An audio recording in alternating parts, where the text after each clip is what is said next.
¿Cómo están? Buenas tardes. En Valor Futuro Televisión estamos conociendo las visiones de los distintos candidatos a la presidencia a través de sus asesores económicos. Hoy nos encontramos con Rafael Berguán, economista jefe de Banchile, economista y académico de la Universidad de Chile y, como ustedes saben, comentarista habitual en Valor Futuro Televisión. Pero con Rafael en esta oportunidad queremos conversar en su rol de integrante del equipo económico de Sebastián Piñera. ¿Cómo estás, Rafael? Bien, gracias. Gracias por la oportunidad además de conversar sobre estos importantes temas.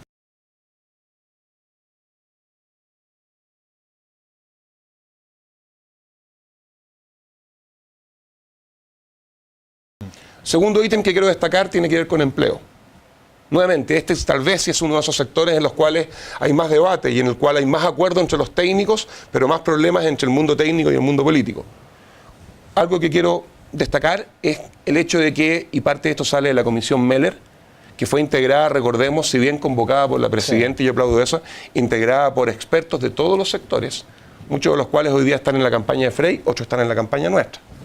Por tanto, esto fue implícitamente un acuerdo social, algo que hoy día está de moda decir, pero desde el mundo técnico, ¿cierto? Y que entregó respuesta a muchas preguntas que teníamos, que plantea desafíos importantes para adelante, y que de alguna manera dejó obsoletos ciertos mitos que existían. Hoy día entendemos claramente ya que no vamos a ser capaces de alcanzar el desarrollo si, siendo parte de un mundo que está globalizado, no estamos dispuestos a tener una estructura microeconómica que se adapte a los cambios diarios. Y eso pasa por tener un mercado laboral en el cual exista la posibilidad de adaptarse a esos cambios. Eso es lo que uno llama adaptabilidad. Pero esa adaptabilidad tiene que darse de manera negociada entre las partes involucradas, trabajadores y empresarios. Y por eso que tiene que ser pactada. ¿Y cómo puede pactarse? Bueno, de manera virtuosa, potenciando la negociación colectiva.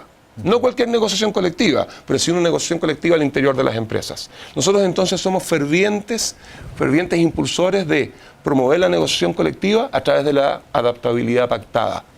Para conseguir, entre otras cosas, por ejemplo, que no tengamos un número de horas semanales que tenga que ser el mismo en todos los sectores, en todas las empresas, en todos los meses, sino que podamos tener, dependiendo del sector, empresa o características de la persona, hombre, mujer, joven o adulto, ¿no es cierto?, la posibilidad de trabajar horas distintas durante distintas semanas del año. Ocupar distintos criterios. Cosas de hora, ¿no es cierto?, teletrabajo, etcétera. Tercer punto que quiero destacar, el punto de la productividad, para terminar con la cosa social. El tema de la productividad se puede enfrentar desde muchas dimensiones, pero la verdad es que cuando uno se empieza a hacer cargo del capital a través de infraestructura y concesiones, del empleo a través de la adaptabilidad pactada y negociación colectiva, se produce además un efecto virtuoso a través de potenciar la eficiencia de esos factores. Pero hay otras medidas que son más específicas. Tal vez sí debería destacar dos cosas. La primera, y a esta altura parece un cliché, pero es muy importante, reforma del Estado.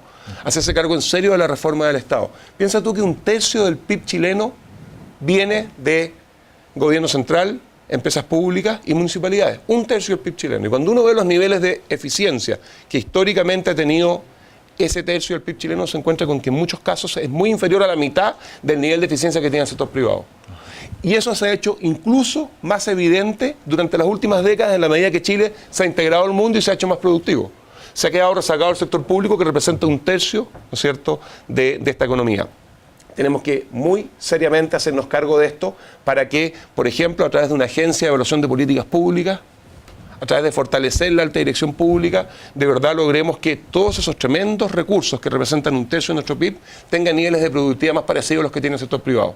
Eso solo, por sí mismo, permitiría aumentar en más de un punto porcentual el crecimiento de nuestra economía para siempre. Y nos movería del 4% de crecimiento tendencial de largo plazo que hoy día reconocemos al 6% que necesitamos, ya esa es la mitad del camino. Solo esa reforma. Pero agrégale un segundo punto y termino con esto, que es la necesidad de impulsar muy en serio el emprendimiento.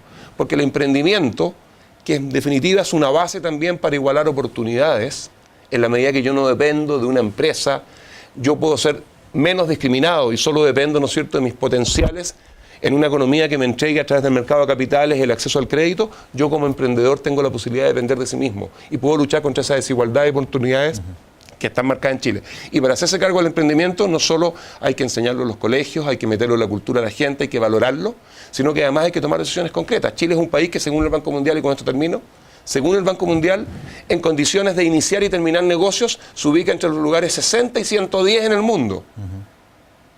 Hay medidas muy específicas como una ventanilla única, como una mirada desde la autoridad en términos del criterio para aplicar la ley, ¿no es cierto?, que permitirían que Chile pudiera avanzar en esa dirección, y el emprendimiento, créeme, todas las cifras te demuestran que está asociado directamente a mayor eficiencia, a innovación tecnológica de punta y a mayor productividad. Eso con respecto al crecimiento económico. Rafael, una de las debilidades que todos de los distintos sectores se reconoce es apoyo a las pymes. En concreto, ¿qué debería hacerse para este sector? Mira, en el caso de las pymes básicamente hay que hacerse cargo del hecho de que tenemos que tener un nuevo estatuto de la pyme. El tema de la pyme muchas veces pasa más, además, que por medidas específicas a las pymes, pasa por tener una economía que funcione mejor que la que tenemos hoy día. Si nosotros tuviésemos una economía en la cual el emprendimiento, como yo te mencionaba recién, fuera algo usual, en el cual las condiciones de la economía chilena permitieran que uno pudiera empezar negocios, como lo hacen países como Nueva Zelanda, que son utilizados siempre como un paradigma. País en el cual iniciar una empresa cuesta $26. En Chile cuesta $1.200 según el Banco Mundial. Esa medida va inmediatamente, ¿no es cierto?, a la vena de lo que necesita una pyme, que es la posibilidad de tener la capacidad de asumir un riesgo, una idea loca, llevarla a la realidad, no importa el tamaño que uno tenga, en un contexto en el cual empezar una empresa vale 60 veces lo que vale en Nueva Zelanda, obviamente que eso se ve absolutamente limitado. Entonces tú tienes que hacerte cargo del mercado de capitales en términos de hacerlo más profundo, tienes que hacerte cargo del emprendimiento, tienes que hacerte cargo, ¿no es cierto?, de que estemos en un entorno en el cual las políticas laborales sean tales que se puedan aplicar de una manera tal que sea consistente con las distintas necesidades de adaptabilidad que tiene el mundo, y no me queda ninguna duda que te vas a hacer cargo de parte importante de los desafíos que enfrentan las pymes. Y a mí me parece que lo bueno de eso además es que valida el rol de una pyme, de una pequeña empresa, como aquel lugar en el cual muchas de las grandes ideas que después terminan permitiendo que los países avancen, ocurren. Son en los países desarrollados las pequeñas empresas las que lideran el cambio, no las grandes empresas. Las grandes empresas, como la gente más adulta, de alguna manera somos reaccionarios.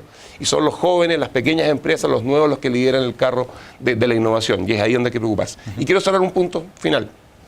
Porque todo esto es crecimiento y todo esto virtuosamente te potencia, ¿no es cierto?, la política social a través de mayor crecimiento, mayor empleo y mayor salario, generando recursos para que la autoridad se pueda hacer cargo de los desafíos actuales.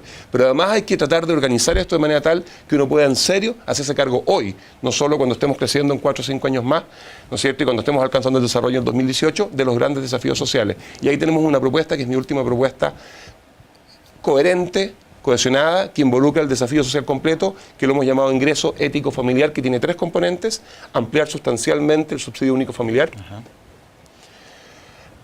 hacer básicamente desde la... Déjame buscar el documento acá. Hacerse cargo del subsidio único familiar directamente de manera, ¿no es cierto?, mucho más amplia que lo que se está haciendo hoy día. Hacerse cargo del subsidio al empleo en una economía en la cual tú tienes cerca de 1 millón de personas que no son parte del mercado laboral. Hoy día tenemos subsidios al empleo que básicamente llegan hasta los 24 años. La verdad que el desafío del empleo, no solo de tasa de desempleo, sino que de participación laboral. Piensa tú que 70% de las mujeres en el 20% más pobre no trabaja ni estudia. Un subsidio al empleo amplio, que vaya a todos los sectores vulnerables. Y finalmente, porque esto no puede ser solamente asistencialismo, también un bono de capacitación.